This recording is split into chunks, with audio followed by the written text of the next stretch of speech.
제가 알기로는 이 계곡 사건 이전에도 윤모 씨를 살해 시도했던 게 좀 여러 번 있었던 걸로 알고 있는데. 네, 맞습니다. 앞서 이 이은혜에게 적용된 혐의 보시면 살인죄가 있고 살인 미수죄가 있어요. 근데 보험 사기죄가 있죠. 그 살인 미수가 지금 소유 씨 말씀하신 살인 시도를 했었던 보거 도구를 사용해서 살해하려고 했다가 그 양 조절에 실패했는지 어쨌는지 결국 미수에 그쳤던 일도 있었고요.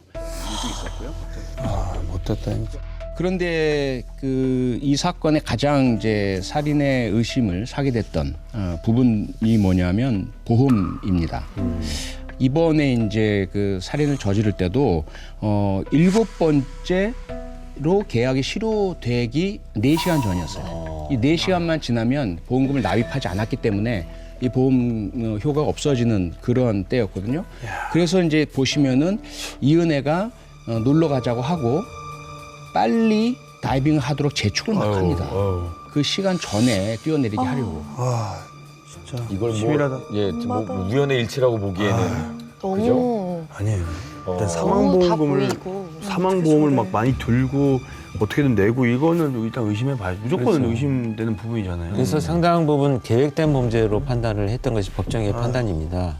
특히 이제 공범이 있었잖아요. 지금 이 공범 같은 경우에는 만약에 같이 체포되지 않고 처벌을 받지 않았다면 아마도 이 공범도 사망했을 가능성은 높아요. 결국은 이은혜 입장에서는 계속 도구로 사용을 하다가 나중에 필요가 없어지면 금전적인 이득을 취하고 또 어떤 형태로든지 죽음에 이르게 만들 가능성이 높다 이렇게 생각을 합니다. 이런 학습된 범죄로 판단하는 이유 중에 하나는 뭐냐면 이은혜는 파타야에서 그 전 남편이 스노클링을 하면서 이미 그 사고로 판단되는 형태의 사망 사건이 있었어요. 그래서 자신의 하는 이런 행동에 대해서 충분히 자신감이 있었지 않았는가 이렇게 보여집니다. 그래서 이번 윤모 씨 사건 때도 사망보험금 지급을 거부한 보험사를 상대로 고발한다고 프로그램에 제보까지 했었습니다. 맞아. 제보까지 했었습니다.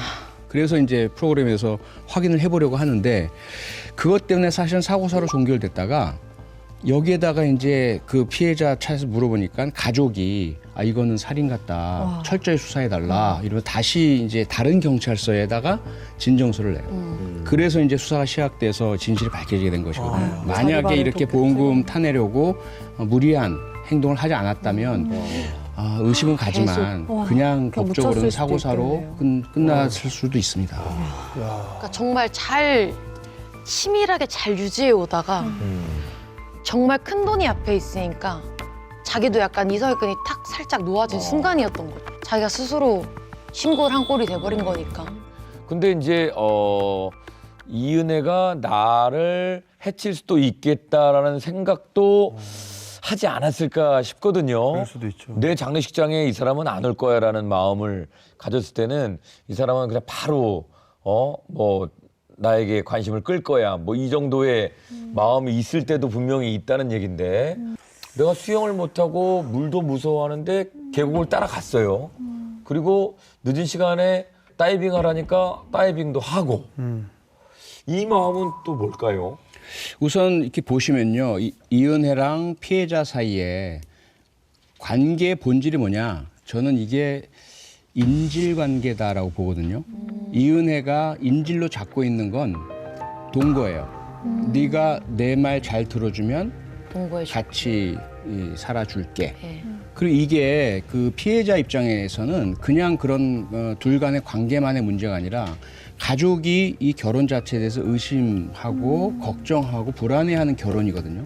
근데 그 이후에도 잘 사는지가 늘 걱정이에요. 근데 이 피해자 입장에서는 가족한테 그런 걱정을 끼쳐주고 싶지가 않아요. 그래서 함께 사는 모습을 보여주고 싶은데 해답은 이은혜가 쥐고 있거든요. 그러니까 이은혜한테 무조건 잘해줘야 되고 두 번째 성격적인 차이가 있습니다. 피해자는 대단히 착한 분이에요. 남에게 피해 끼치기 싫어하고 평화지향적이라서 갈등이나 싸움을 싫어해요. 이런 관계에서 주로 상대방이 그 성격을 알고 있을 때 어떻게 하냐면 본인이 원하는 게 있잖아요. 그럼 갈등을 유발합니다. 막 싸우려고 하고 또는 화를 내고 막 삐치고 이러면 상대방은 그게 싫어서 알았어. 네가 원하는 거 해줄게.